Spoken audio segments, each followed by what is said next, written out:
The views expressed on this program are those of the producers and individuals appearing on this program and do not necessarily reflect the views of the Sun Prairie Media Center staff, its video service providers, or the staff and elected officials of the City of Sun Prairie.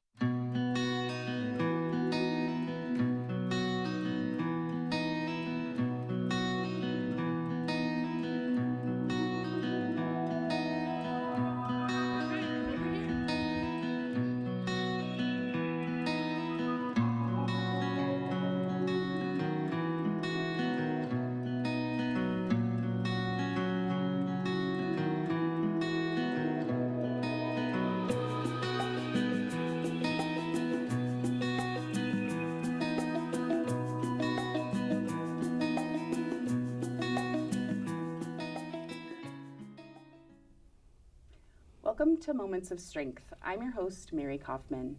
In this show, we celebrate the incredible resilience of mothers, showing up through life's challenges, growing through every triumph, and carving out space for their own passions and identity. We are here to uplift and reassure every mom that you are not alone, and asking for help is a powerful strength. Each episode brings a new story of motherhood's beautiful chaos. I'm happy you can join us for today's inspiring story. And today's guest is Tonia. Welcome, Tonia. Thank you. Thank you for coming. So the layout of the show really is we're going to learn a little bit about you and your background, and then we're going to talk about your personal and professional pursuits, where you are now, and if you have any advice for mothers or for those that are watching. And the aim of the show really is to help uplift other mothers through stories of life experiences. So thank you for coming on. Thank you for having me. Yeah, we actually, just to talk a little bit about how we met, we met up because of a donation and had a little bit of an opportunity to just talk about where we were at individually in life, and had some similarities about how we kind of wanted to keep our kids, close, even though they grow up and move away. Absolutely.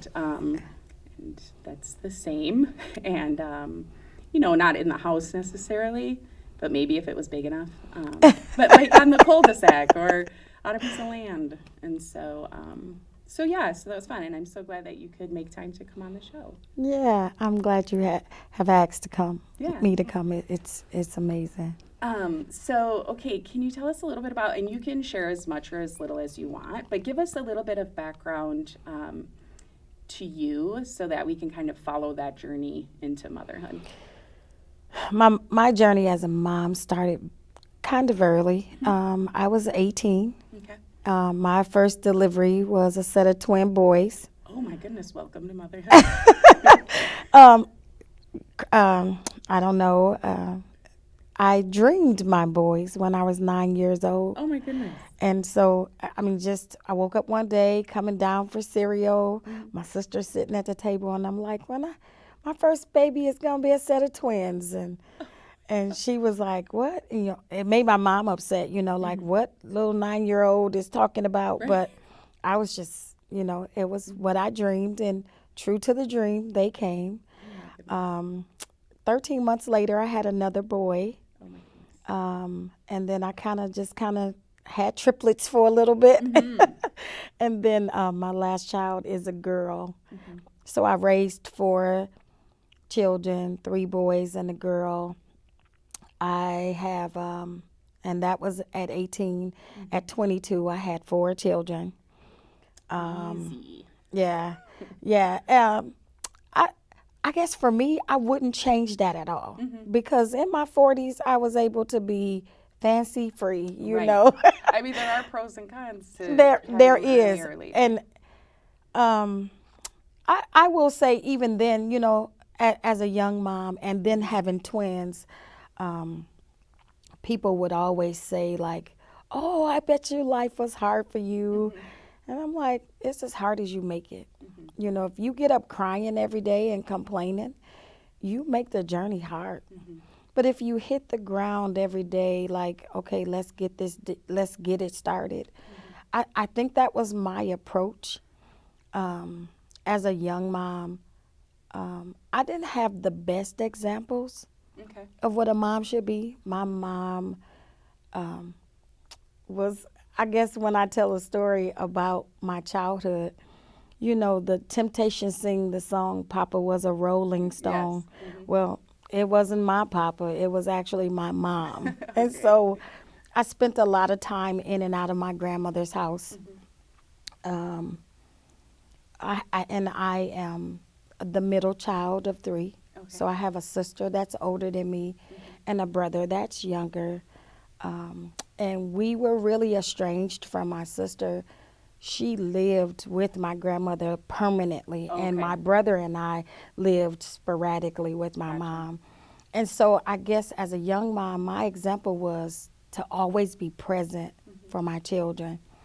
That's what you learned from your experience? Yes, Yeah, right. as a young mom, that I always wanted to be present, be there for them. I never wanted them to be in the I wanted them to be in the company of other people, but I wanted to be the primary custodial presence for them. And so my goal was to do everything opposite of my mom. So that's interesting because it goes one of two ways. You know, either you emulate that person or you are adamant to do the opposite. Well, yes. So in that plight of wanting to be different from her, there were some things that was very present about having my relationship with my mom that I missed with my own children.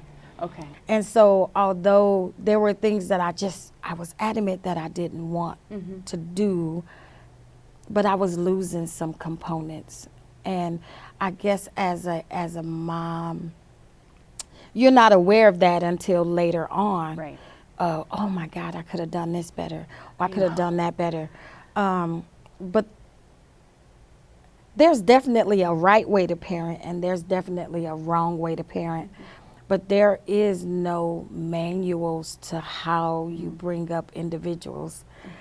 And they're all different, no matter how close in age. Or in my case, I had 2 that were together. Yes. They're still all so very different. And I guess the challenge as a mom, now that I'm on the opposite side of that, because now I'm a grandmother. Yes. But now that I'm on the opposite side of being a current parent, you can see how differently they are. And like,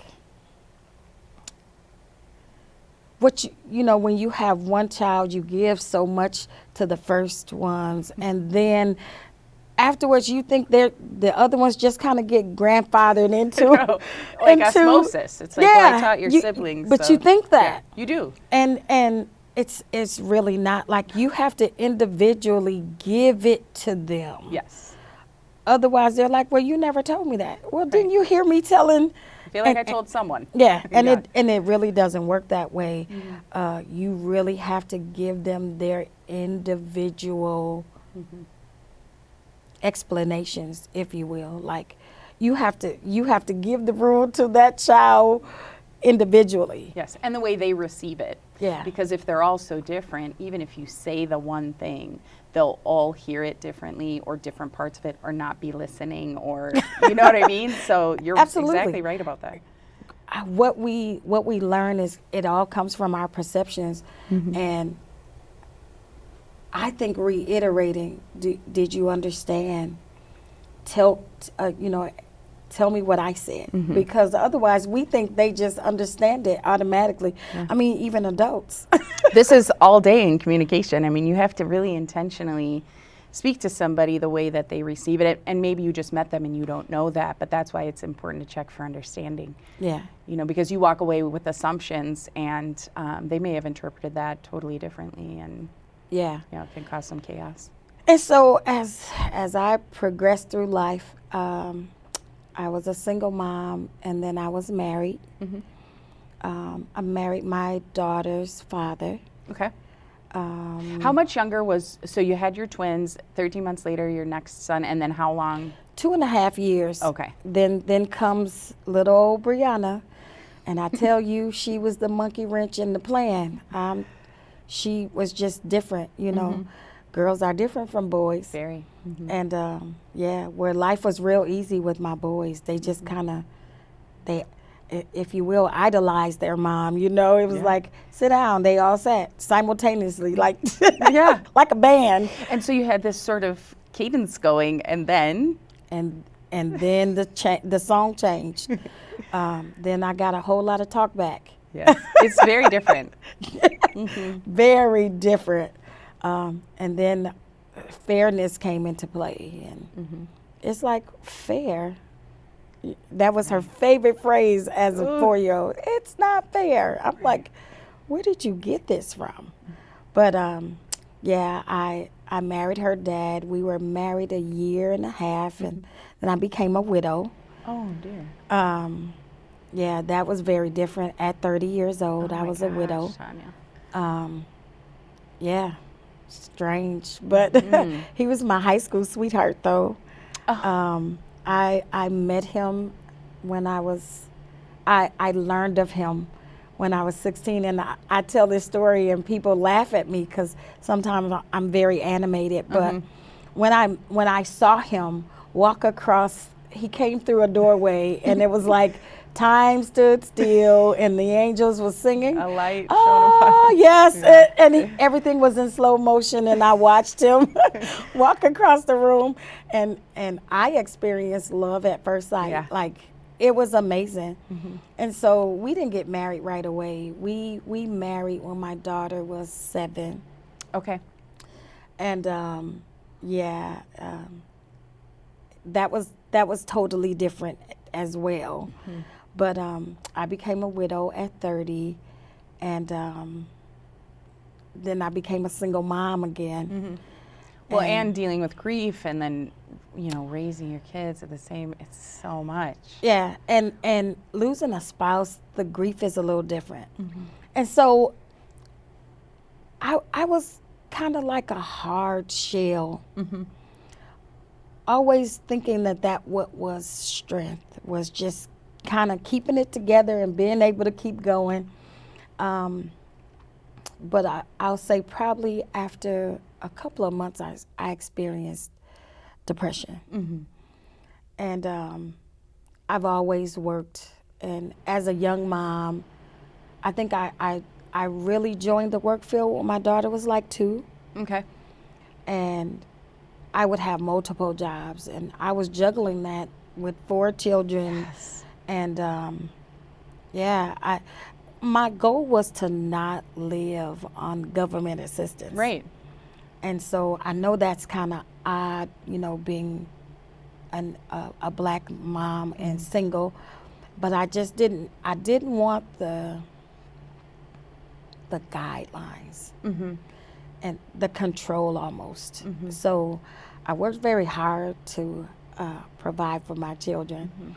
And we wasn't rich by any means, but we did what we could do. I did what I could do to make sure that life was good for them.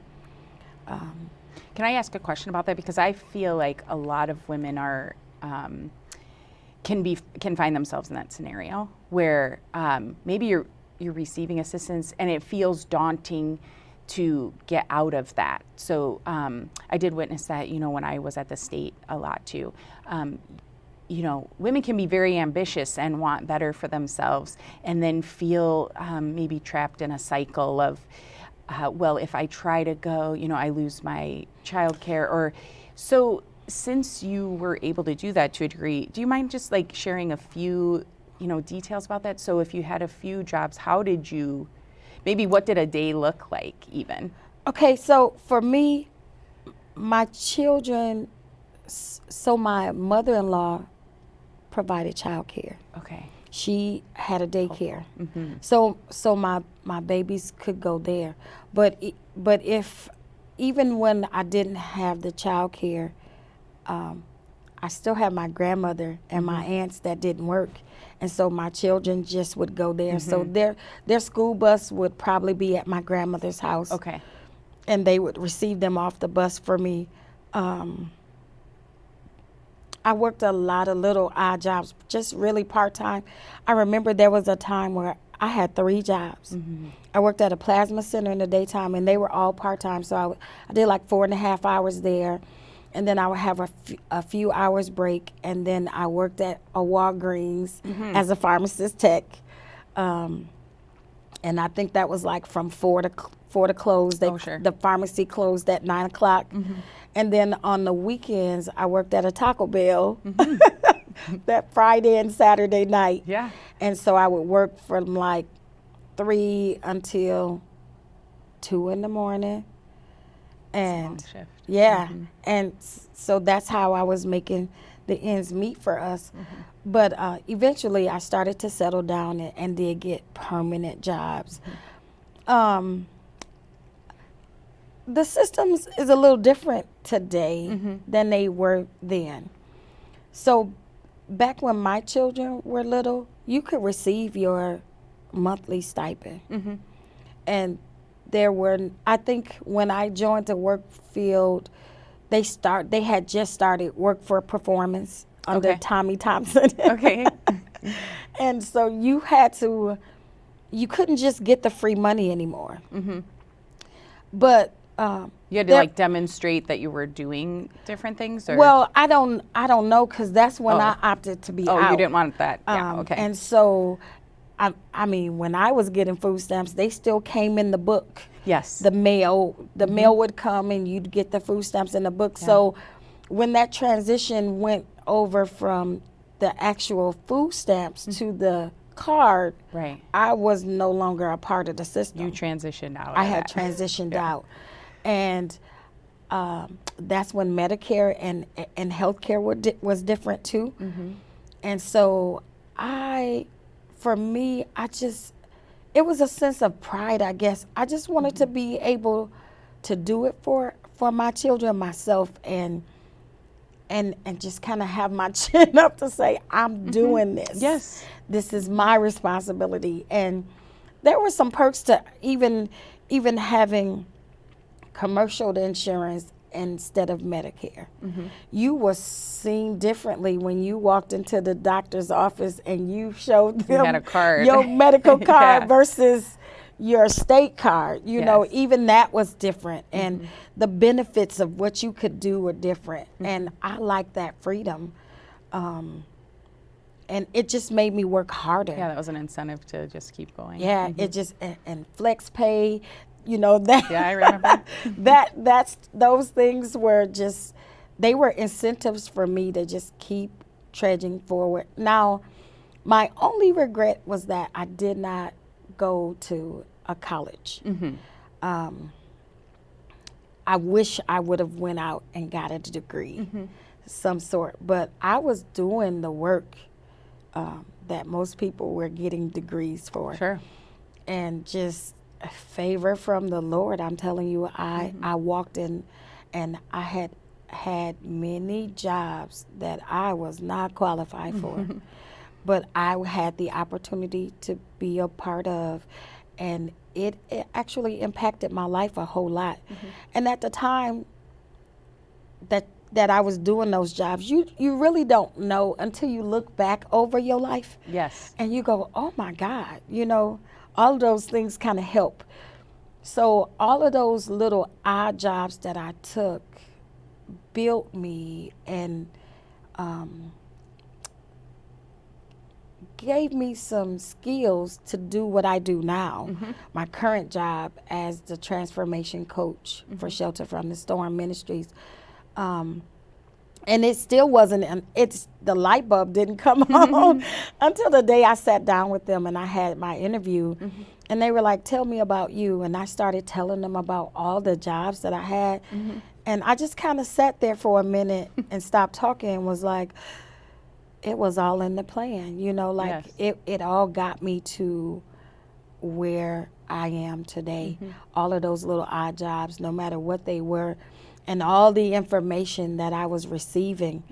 I used to, when I would have some jobs, and I know that some jobs did take advantage of me, because whether I was a receptionist and then they had me keying in payroll. Oh, right. And doing stuff like that. Yeah. But even as a younger mom and as a young woman, I always thought like this: you might not pay me for what you're teaching me, but you can never take back the skills that you're giving me. So I would take all those little odd jobs, like, I could do that. Yeah. And it just equipped me to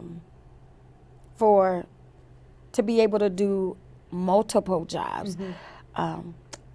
I went from sweeping floors, washing dishes in the kitchen, to being a manager of a multi-million-dollar establishment, you know, and it's like, those are two far extremes, but there were 4 years differences between those two jobs. And so, as a young mom, I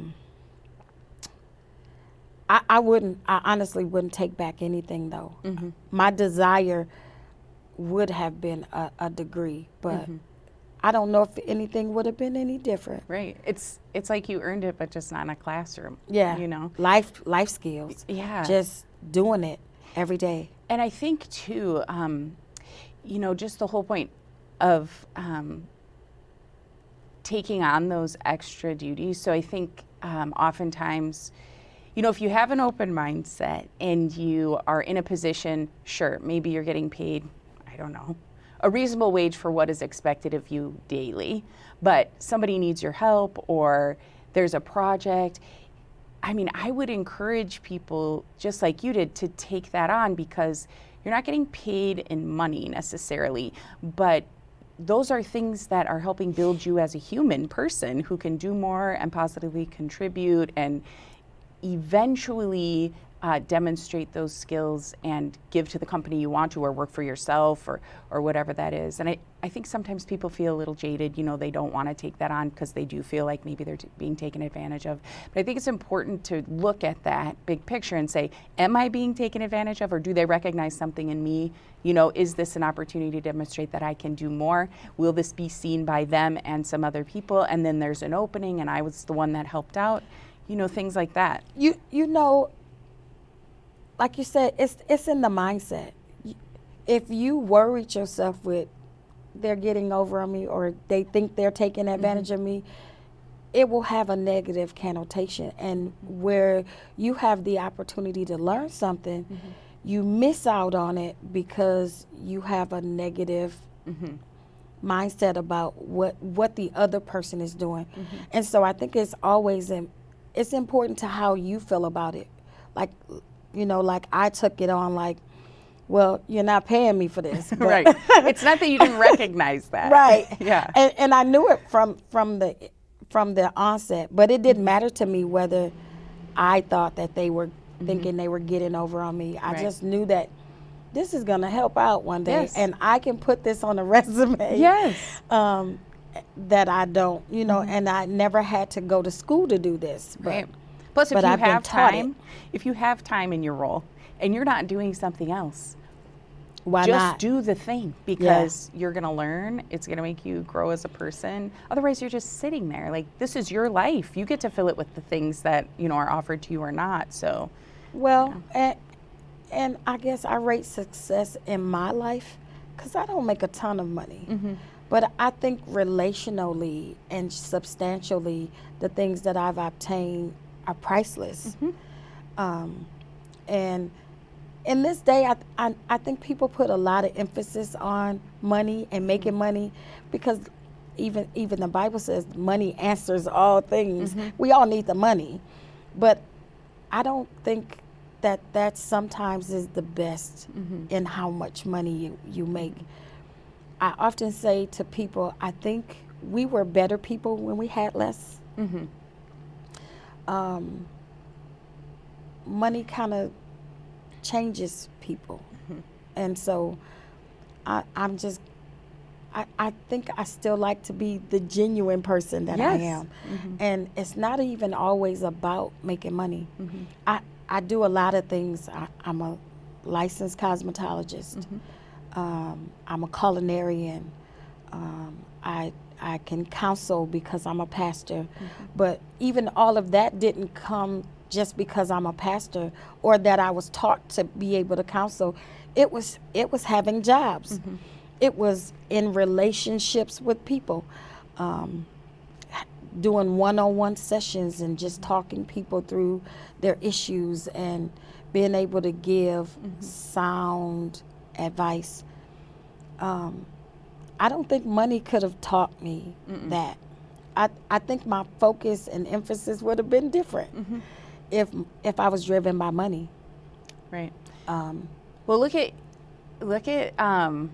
relationships really is the thread through all the things that you've done, because, you know, even your approach toward being a mom, you know, that you were going to be the primary. And so talking about how you interacted with your kids and trying to make sure each kid got the message in their way.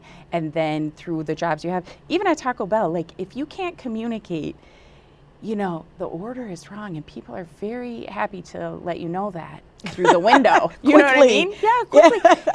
And you have to go fast, and if it's not happening, so I don't mean to trivialize that, but it's like every opportunity is an opportunity to build relationships, strengthen your communication. These are the three things I always talk about: build relationships, strengthen your communication, and take ownership of yourself, and not just yourself. But what if you took ownership of everything around you? What if you asked yourself, well, what could I do differently in this? Or what did I do that maybe contributed to this outcome that maybe I would do differently? Because people tend to say, well, they did it. You know, and then that lets you off the hook a little bit, except if they did it and they're in control, you have no recourse. Then you have no control. Then you have to wait. You're at the mercy of what they're doing. So like that example you gave of taking on more at work, like you owned that. You said, sure, I recognize they are doing something, but I will make the choice to participate in this to build my skills. And that relationship piece you're talking about, I mean, the things that you do in your life now impact people in such a like massive way as individuals, you know, and even as groups too, but you wouldn't be able to do that with them if you hadn't spent the entirety of your adulthood building relationships. Yeah, and just wanting to be a better version of me every day. My journey in raising kids didn't stop at my 4. My grandmother used to always take in people that were not hers. And so I grew up watching that. You know, people come sit at our dining room table on Sunday evenings and have dinner with us, and she'd take them in and she'd give them the same things that she would give us, the same teachings, the same beliefs, my faith and our faith in God, you know. She would give that to just any and everybody, and everybody felt like they were special in that, because, and I think that's one of the attributes of her that I was able to take on, is that no matter what our relationship is, I'm going to give you the same thing that I would give to my children, and in the same manner, with the same intensity. I'm going to do that for broken relationships. I've been divorced, and my ex-husband, I'm going to give him the same thing I would give to anybody else as far as advice or encouragement or inspiration, even though we're divorced. Sure. There is no difference to me, you know, like there's just another person that needs some help. And just because whatever contractual thing we had didn't work doesn't mean that I still wouldn't give to you what I would give to somebody else. Right. And so that's how I planned my life. That's what I watched my grandmother do. And yeah, it's been a lot, you know. Like I said, my journey of parenting didn't start with my 4. I then would take on the other babies and become godmoms to younger people that I might have met on the street. I met a young lady on the bus when I didn't have a car for a little season. And on Thursdays, we would do our grocery shopping, and we would take the bus. And by the way, I lived in Milwaukee, so we would take the bus to the grocery store. And this little girl was standing over me because the bus was kind of full. And I just was kind of taking glances at her, Mm-hmm. and then just paid a little bit of attention to her. She had this plaque that I guess she was at this girls thing, and I asked her if I could read it, and then I read it, and I don't know, I was compelled. In this day, it would probably be a little dangerous just to give a young person your telephone number. A young person your telephone number, but I did. I was like, you know what, if you ever need anything, call me. Yeah. And she did just that, and that young lady has been a part of my life. I met her when she was 13, and she is now in her 40s Oh my gosh. with her own children. And she's been a part of my walk as a parent. I've parented her outside of my household, and that's just one of many. And then with my second marriage, I had 3 more children, and I became a stepmom. And you know, stepmoms get bad names. You know, their journey to father, their journey to mother someone else's kids is a little bit difficult. But I knew I wanted to do that differently. Right. So I made it a point to try to build a relationship with their mom. I guess for me, a standard is I always want to introduce me and my heart to people. So then they kind of get a feel for the kind of person that I am. Sure. So for me, in that situation with us, I was like, I need her to know me, and I need her to know my heart, because the children are always going to try to cause division. Right. And so I need her to monitor what they say by the measurement of my heart that I've demonstrated to you. So then you can kind of see, like, is this her or is this them? Right. Yes. And so that was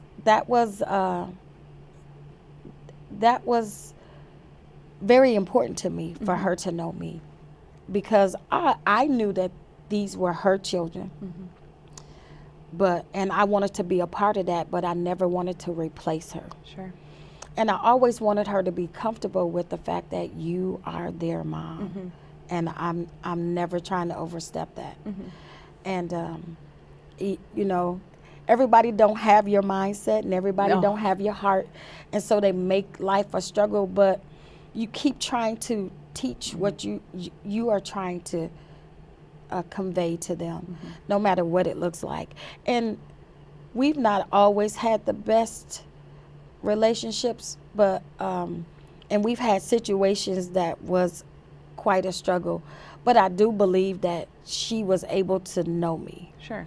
So even though we're not married anymore, and she feels like I shouldn't still love her children. I know, that's so hard. But yeah, they're all grown now. All of my children are now grown. I was able to raise 7 children, and I received 7 high school diplomas. That's amazing. Good so job. that is one of my triumphs, and it's always one of the things that I bring out when I tell people who I am, you know, because I don't think any mom can say that. I have 7 children and 7 high school diplomas. I don't have very many college degrees, but I often tell my children, on my dime, on my time, and on my watch, I've done what I was supposed to do for them. That's amazing. Yeah, and now they're on their own dime, time, and watch, and I just stand back and give wise counsel. But but other than that, yeah, I don't know. Motherhood has been challenging and both beautiful at the same time. And now on this side of motherhood, where I get to be the grandmother, and I am grandma. I didn't choose to have any of those cute names, Mima. Gigi and Mimi and Nana, and I just wanted to be grandma. My grandmother was very, very prominent in my life, and so I remember when I was becoming a grandma, and my ex-husband called me, and he was like, "What are you gonna have him call you?"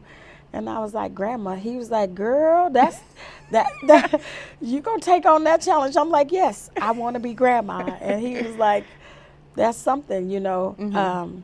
I am very old school in heart, and so yeah, I just I think what's successful as a parent is keeping those traditions. I think sometimes when we want to be so different from our parents, we lose the traditions and the cultures, and I think we need to keep those. You can update them as much as possible, but I think you need to kind of keep some of that fiber that makes us who we are. I think a lot of us have lost our identities. Well, and you can pepper in the new stuff. You know, it doesn't mean like just be, but like to carry on. You know, even talking about your grandma, you know, having those Sundays where people could come in her house, and I mean, I can picture that, you know, like it's a warm feeling. And to carry something like that forward, and maybe that's hard, maybe you have to work some days or something like that because you're trying to, you know, provide for your kids, but maybe there's another night of the week where you can do some portion of that and, you know, just keep that tradition going, keep that memory kind of going. Yeah. Do you feel like you're like your grandma at all? She's told me, you know, you're more like me than my children. I kind of want to be cautious saying that. Yeah. Just in case Disclaimer. any of them catch the view. But she did tell me that as a young mom, and I've always held that dear. My grandma just passed this year. She was 96 years old. Oh my gosh, a long life. And oh yeah, a long, beautiful life. And I don't know. I think I am a lot like her. She could do everything, and yeah, my culinary skills. I think it was sitting in the kitchens with her and just watching, and yeah, I mean, I'm a culinarian by a gift from the Lord. It wasn't something that I went to school for. No. But it is very, very amazing. Yeah, I am not that. So I am amazed already. Yeah, and so I guess when I think about that, being the jack of all trades, it was like my grandma. And so yeah, I don't know. I wouldn't give anything for what my life has come out to be. Sometimes it's kind of hard when you look at other people's lives, like when I came to your house and I was like, oh my God. As a young mom, I never attributed and I don't know if it was a self-value thing or if it was because my family never had anything like that, but it was never one of my desires. As an older woman now, I'm like, why didn't I? Why didn't I want the big house? Yeah. I don't know, but you know, but as far as I wouldn't give anything for how my life has turned out, and all the people that is in it, all of my children. I still count my stepchildren as part of my children. Of course, part of my legacy. They still call me mom sometimes, and it's one of the biggest honors. And I know sometimes it can be the biggest struggle at the time, but it's so rewarding. I didn't start thinking legacy until my grandchildren came. Yeah. And so how many grandkids do you have? Within my children, I have 4, and I have 1 on the way. In July, little Layla comes. She lives in Germany. I've accompanied every birth of my grandchildren. I've been in the rooms. I should add to my life a doula, because I have accompanied more than 15 births. Oh my goodness! I have family members that would not go to the hospital unless I was there. And so yeah, I just did 2 February 10th and March 4th. Mm-hmm. That's beautiful. Two sisters. To do all that. Yeah. One of them lived in my house, and I kind of walked alongside of her the whole 9 months, all the doctor's appointments and stuff. And so I was there when her baby came. And then her sister, who was due a week or so later, she was like, can you call Pastor Tonia and ask her if she'd come be with me? And I had met her a couple of times, but not really spent much time with her. So I was like, I don't know how, comfortable she is with me about seeing her whole hoo-ha. Right, well, it's revealing. But for a good cause. Yeah, and she was so thankful that I was able to be there for her, and I was thankful to be able to be a level of comfort to somebody who really didn't know me but just knew of me, and so even that, those types of things you can take pride in, and well, now those two little babies will be cousins. They are cousins. Yeah. And one I get to see all the time. And then the other one, her mom sends me pictures, and I'm just like, oh. Yeah. Yeah. Yeah. Yeah. So my fifth grandchild will be here in July. And I'm praying that I'll be able to go back over to Germany. Oh, yeah, 'cause Germany. Yeah. In August to see her. And yeah, this will be the first time. It's kind of like giving small hits to my heart that I can't be there the moment that she enters the world. Your streak. Yeah. But you know what? That's what life is. Sometimes it's like that, and you take those hits and you keep moving on. I've had trauma in my life. I haven't really been able to kind of walk you through all the things that has happened, but I think in this trauma-informed world that we live in, where people are always making excuses for their traumas, I think for myself, I take the traumas, I take the losses as well as the wins. I use them all, and they become stepping stones to who I am. I never try to sit in them too long. Right. Well, you can get trapped there. Yeah. It can paralyze you.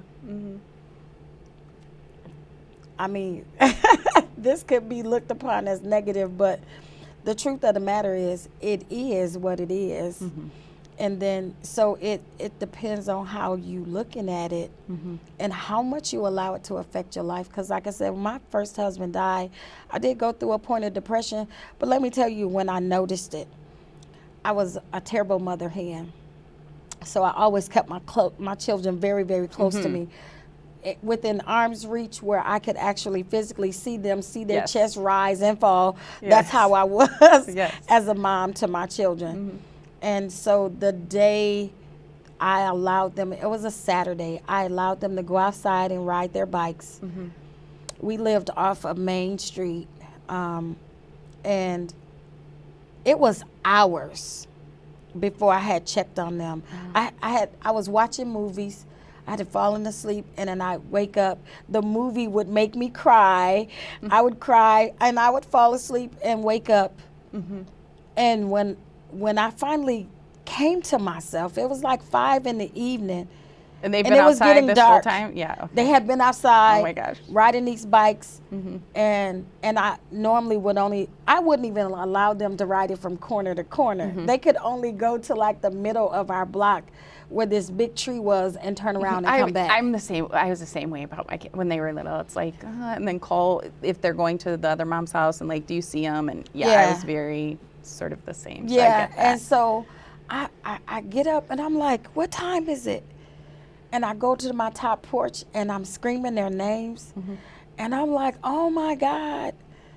So I go outside and they eventually start coming. And they wasn't really doing anything. They had gotten with a couple of other children that lived a few houses away. And they were only circling maybe like 3 blocks. Okay. But what was a nightmare for me was the best day of their life. Oh yeah, they were probably like, let's go. Yeah. The best day of their life. They loved it for Mom, sure. we had so much fun, and I am freaking out. Oh yeah. But that's when I realized you are experiencing depression. Yeah. And so of course, I'm a pastor. My faith in God has been the one very presence in my life. And as a single mom, as a married mom, as a divorced mom, as a single mom again, and as an empty nester, my faith has always been the rock for me. Even when I was living for the Lord, and even when I wasn't, my faith in God, it was the one thing that my grandmother had given us as a gift, was to know who Jesus was and to have him live every day in our lives. And it was that I realized then that, okay, girl, you need to take this to the Lord, and you need to get yourself together. And so, then after my second marriage and divorce, I think that's when my life in Christ became my primary focus. And so then where I raised, early onset, I was raised in church, but onset, I never really, when my children after they were born, we didn't go to church as much. And we probably, I think where church became a routine for us was probably when my daughter was 2. And that's when I decided I wasn't gonna, be on government assistance, and I joined the workforce. All of those changes were coming around the same time. Right. And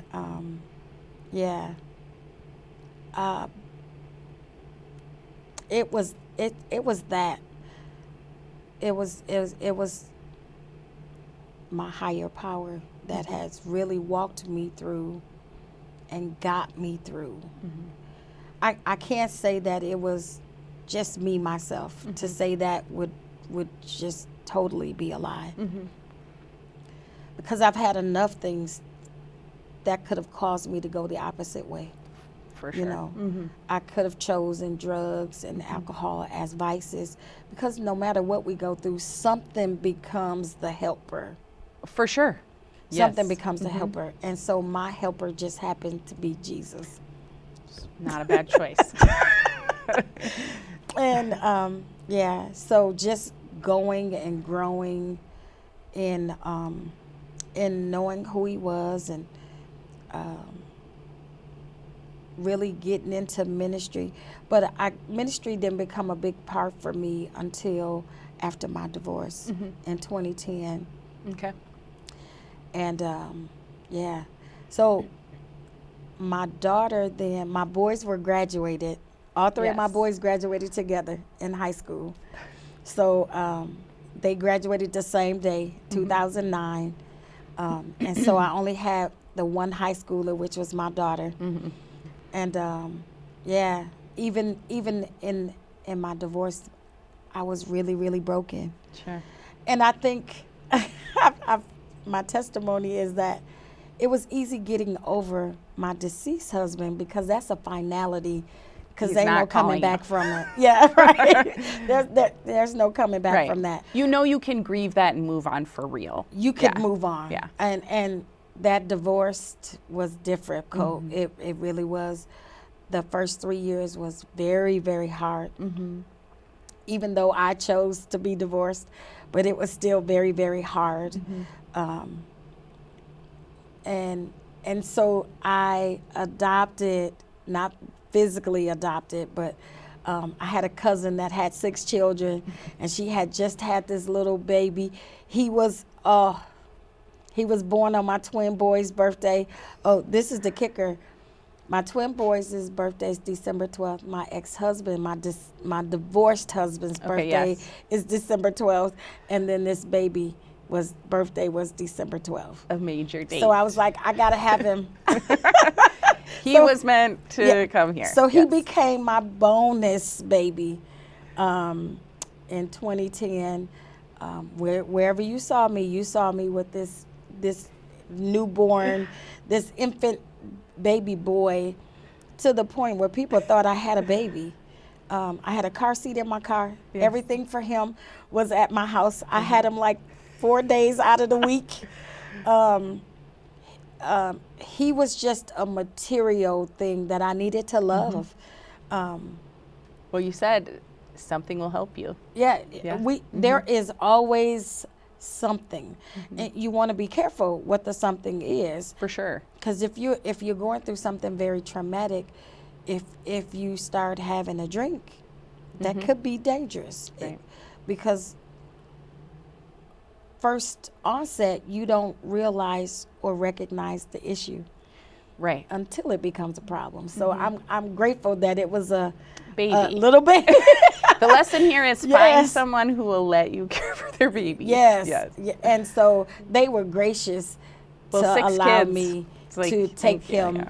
And I would call, hey, bring my baby. They would just bring him down in his sleeper, because everything for him, I had bottles, everything, formula, diapers, I had it. And That's great. he's 15 now, and I don't get a chance to see him as much. But I became his Shania, because he couldn't say Tonia. Oh, cute. Yeah, and he was a blessing for me. Yeah, and my kids would get jealous, and they would argue with him. And I was only his Tonya. Those were my kids, but I was his Right, Tonya, yes. and yeah, I was thankful for those years of having him. He was very, very present for me for 5 years. I would keep him like that for 5 whole years. It's a long time. To the point I told my kids, you guys can't have babies, and we called them Moogie. You guys can't have babies until Moogie is 10. And so my first Well, no grandchild wonder they came. were a little like. My first grandchild came when Moogie was 5. And my son. So the one thing about my kids was, if I said something, it became law. And my son was so apologetic. He was like, Mom, I'm so sorry. I'm so sorry. I know you said until Moogie was 10. But yeah, it's been an amazing time. So then I had to turn Moogie in, and then my first grandson came. Reload. And oh my God, Yeah. the grandma shenanigans started. The love, like. Oh yeah. my goodness. I'm telling you, them grandbabies are so different. Even your mind is different. Even if you are sick and tired of children, let your child say they're having a baby. Oh my God, it's something else. And motherhood has been good. Grandmotherhood though has been amazing. I have 4 little grands, 2 boys and 2 girls. And the boys, I tell you, the boys just love you. You ain't got to do much of No, nothing. boys are Them kinda girls like be that. like, You kind of got to earn it with the girls. Ooh. Yeah. We were probably like that. I mean, girls we are don't daddy's admit it, babies. but yeah. My 2 granddaughters, they are in love with their dads. And yeah, it's one of them, I was very, very present for her. And now it's like, hey, Grandma. I'm like, oh my God, what happened? We need to pull out the photos of what we did. What happened? Yeah, Oh I my know. God. But yeah, the other one, she was her grandmother's first grandchild. So since I had already had the grandma shenanigans, I was like, Competition. no, I didn't give her the competition. I was like, I'll just let her have it, because I was 'cause that was able her to. first, yeah. I was able to have my first, and honey, That's gracious. I of told you. his other grandma, we both was present when he was born. And I told her, I said, when I was leaving the hospital, I said, let the grandma shenanigans begin. Lucky She was kids. like, and she did not know what that meant, but honey, she learned today. She's figured it out. Yeah, but it was good. I love it. And I love what I'm able to do now at the house that I I was work going to with. say before, we should talk a little bit about what you're doing now, because Yeah. all of those things you've experienced in motherhood really translate to what you are doing now. Yeah, Your kids are and out I get to take little pieces of my life and share them with new moms. you know, as a mom, you only know what you were taught to do. You only, and some things were good and some things were not so good. But now on the other side of this, and with all that I've learned and experienced in life, I know different ways to do things. So even like with my grandchildren, my daughter be like, well, Mom, you did that to me. Okay, I did. And I'm not saying that it was wrong, but I'm saying there is another way. Right. So be open to the other way. And so sometimes it's a push-pull for us, but I'm like, girl, don't do that to my don't do that to my grandbabies. But being able to take everything, We the should whole too basket. say what you do, because we Okay. did mention it earlier, but maybe you should say Okay, so again. I am Circle back. the transformation coach at Shelter from the Storm Ministries in Sun Prairie, Yes. where I get to walk alongside 11 mommies and their children. So I become the bonus mom to 11 mothers, and I become the bonus grandmother to I don't know All the how many kids. kids. Yeah. I've had 28 of them at one time. Oh my goodness. And so, yeah, and I get to take the whole basket of all the things that I've learned, whether right or wrong. And I get to share that with a house full of mothers. Some who have had some very bad experiences with their moms like me. Right. And the one thing about me is I don't shy away from no part of my life, even some things that are shameful to tell, or embarrassing to tell, or good or terribly bad. Just all of it. Because all of it made me who I am. All of it is my testimony. And like I said, it is what it is. You can't take away from it. And I share it. I share it all, absolutely all. One scripture in the Bible says that we overcome by the words of our testimony and the blood of the Lamb. And so, and like your show, the testimonies of other mothers help mothers who are struggling now. And if you can see that our lives might be the same or similar, and if you can see that I was able to overcome, it gives you hope that you can overcome as well. And so I share with my moms, and there's no shame and there's no embarrassment. There are only stories. Yeah, their stories. And I don't take away from what they're feeling or what they're experiencing. I only show a similar thing, and then it's a hope that it doesn't have to be that for you. There are some things that they go through that I've never experienced. Sure. And I don't try to be the expert in everything. Right. I'm like, just as I teach you, you teach me. And the things that they're going through teaches me with my own daughter, because sometimes she's in their generation. Sure. Or even my granddaughter. One of my jobs, I worked my first residential care job. I worked with adolescent and juvenile delinquent girls. And at that time, my daughter was 8, and she was 7, and I hadn't yet experienced my first personal grief in the loss of my husband. But being there with them young ladies taught me so much. And I was learning coping skills, not even knowing, but I was learning it as they were learning it. And if I could give anybody any advice on being a mom, being a grandparent, being a woman, is be open to learn. And no matter where it comes from, we're always learning. And when you think that you can't learn enough, then you're doing yourself such a great justice, because you should learn something every day. And so I was learning, and I remember saying to one of the most difficult girls that had lived there during my time span at the house, she had shared something and it touched me so. And I said, you know, watching you girls and hearing you is going to help me to be a better mom to my own daughter.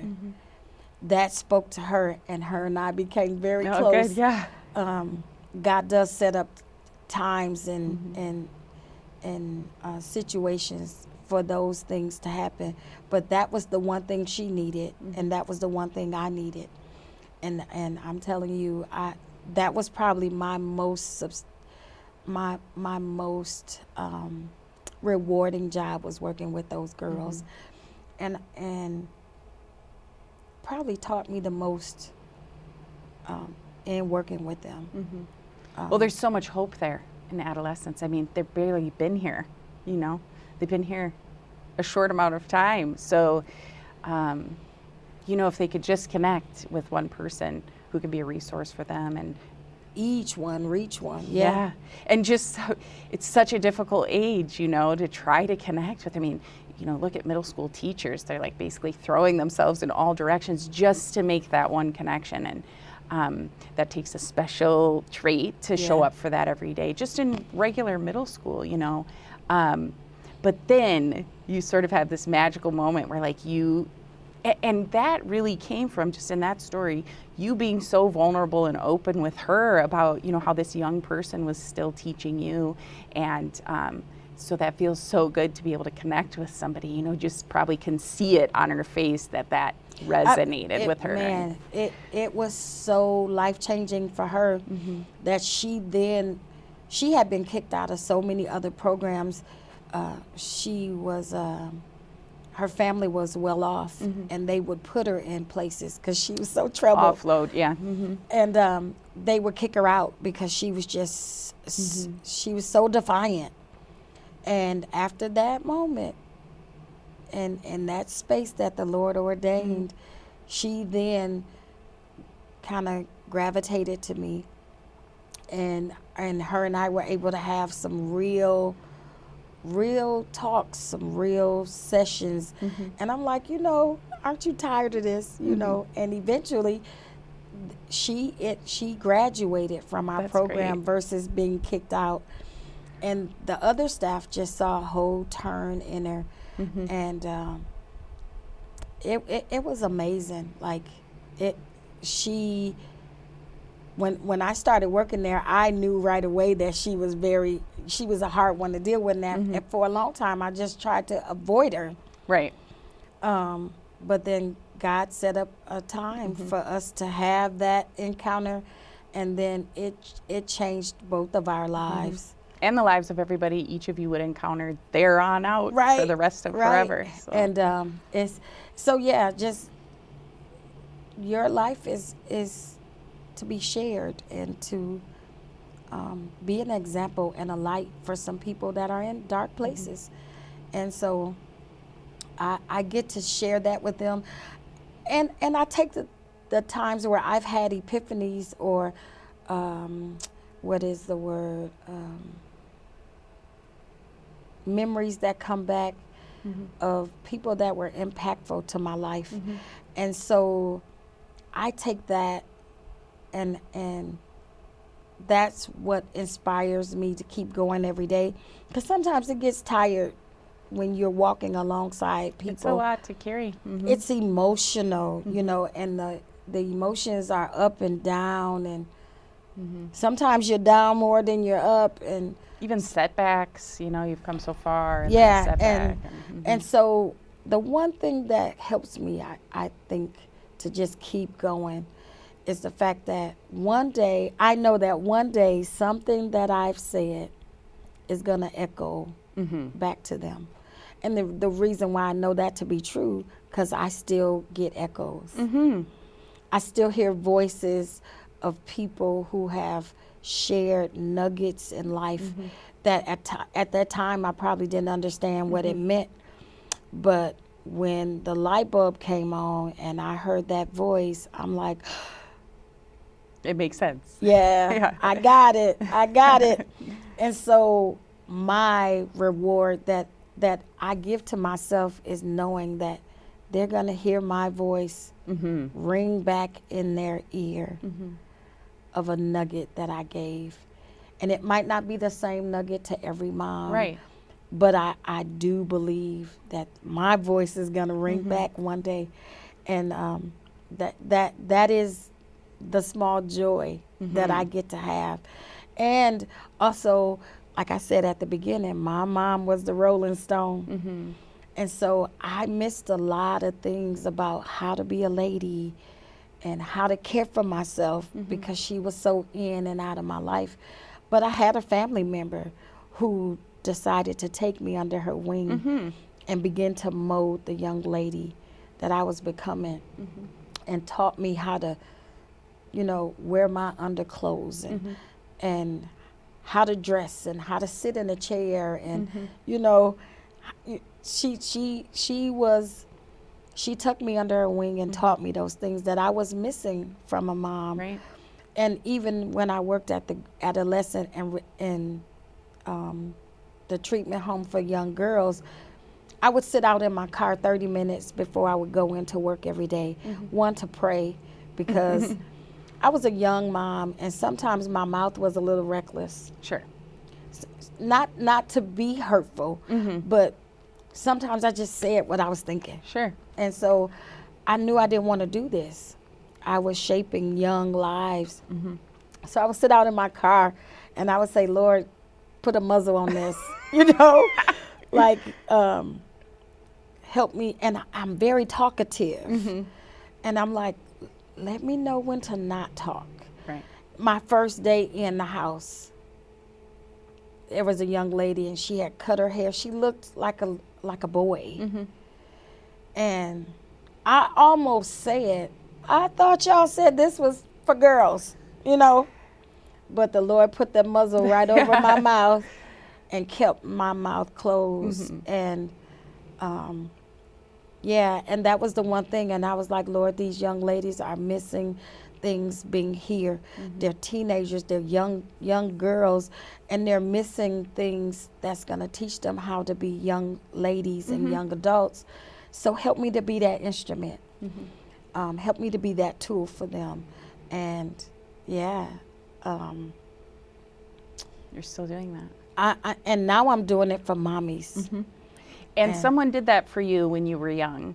And so here you are carrying that on. And that is so important. The things that we experience when we're young, we don't realize that.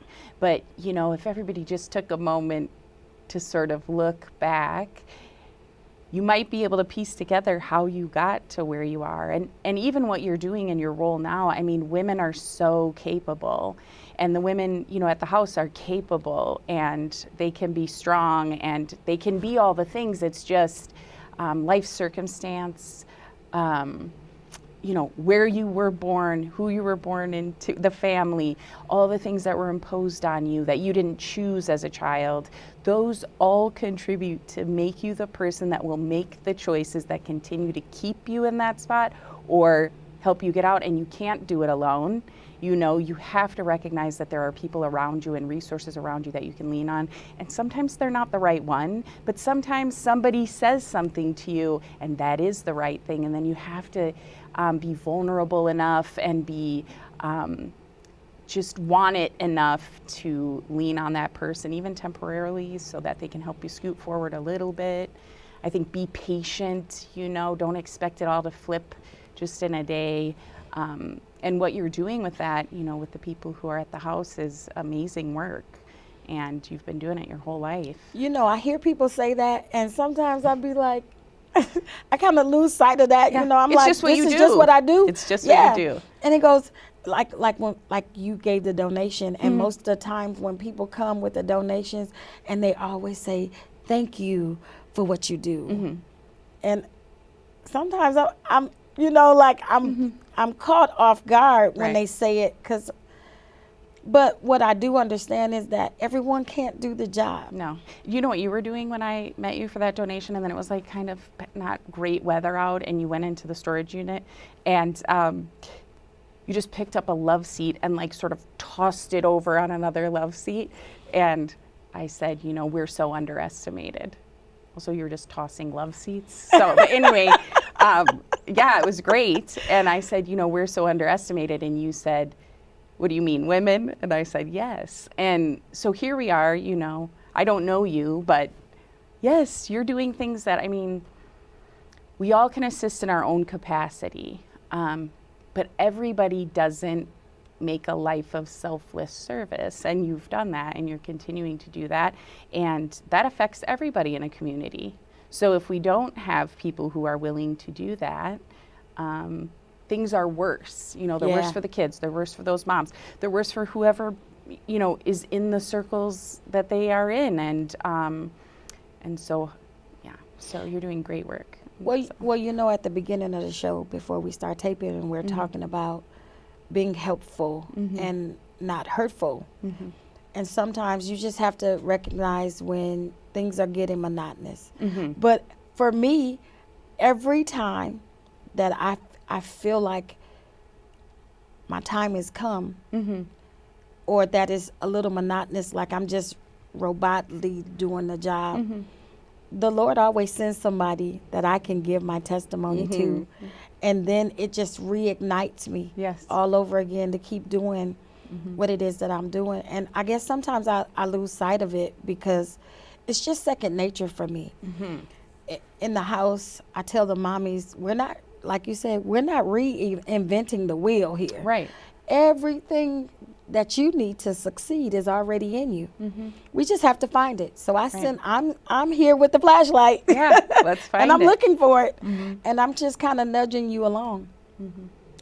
Some of them just need somebody to believe in them and to love on them a little bit. We all need somebody to believe in us. Yes. And to love on them a little bit. You know, life's been hard. And even at our house, I know that sometimes it's hard for them to even believe that we're just doing it because we're just doing it. We're just people that's doing it. What's in it for without you? a motive. They don't understand. Yeah. You know, why would you do this? What's in it for you? Without a motive. And all I can tell them is that because God told me to. Because God said for me to. And it's far-fetched for some people. It's like, no. Well, they've probably been hurt a lot and disappointed and deceived and all the things that make them not believe that. So you're just an example of, like, that really is true, and your actions can show them. And in the beginning, they're guarded. You can tell they're guarded. They're grateful for the safety in the house.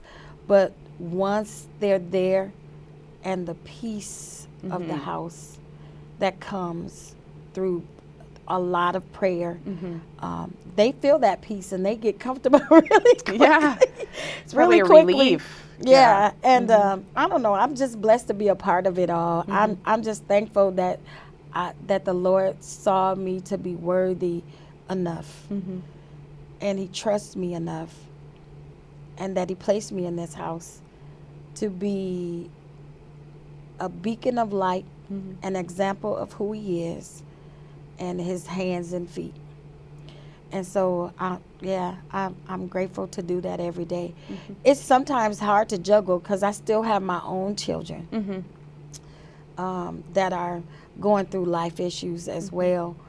And sometimes it's hard for me to decide, okay, do I leave this and go be with my own? But they've been with me a long time, and I've given them many nuggets. They've had many six-packs. Yeah. Well, I feel like, you'll know because, you'll wake up on the couch and they'll be having the best time out in the neighborhood, and you'll know that it's your time to go be with them if you need to. But for now, what you're doing is has so much impact on the community, and so, yay. Yeah. I'm sure it's exhausting, but it's for the best. Sometimes it is. Like this morning, I was like, I gotta get up. I gotta go meet Mary. I'm so glad you didn't sacrifice my show because you were tired. Thank you for that. It's been a lot. The house is under construction, but it's been a lot. But it is a rewarding job, and it's rewarding being there with the mommies. But it's rewarding because I get to meet people like Mary Kaufman and so many others who come to the house or who provide a service to us. Sun Prairie has been a beautiful place to reside in the 6 years that I've been here. And so, yeah, I'm just grateful to be a part of it, to be part of the makeup. It's an important part of what God is doing here. So, yeah. I'm so glad you came to do this today. Yeah. Okay, so we're going to have coffee, though, right? Because we talked about that originally. We have to go out for coffee Yes, as well. ma'am. Yes, ma'am. Because remember, you don't have time for friends? No, I do. I want friends. Okay. I do want friends. It's just, it has been Time very is hard yeah. to kind of get away with the house and then my church ministry. Yes. And being a grandma and a mom and all the things. Oh, my gosh. And all the things. All the things. But they're all great. So. But that's what makes us moms, because we get to do all the things. Yeah, it's a great path. Okay, so thank you for coming on. I really appreciate it. And thank all of you for watching. Remember to keep your perspective, but don't be afraid to step into somebody else's like we did with Tonia today and try to understand their path. Be resilient. Show up every day, even when it's hard. Your kids need it. You need it. We need it as the community. And continue to pursue your goals and show up. You are in a group of about 2 billion of us worldwide, and we are here for you. Thank you.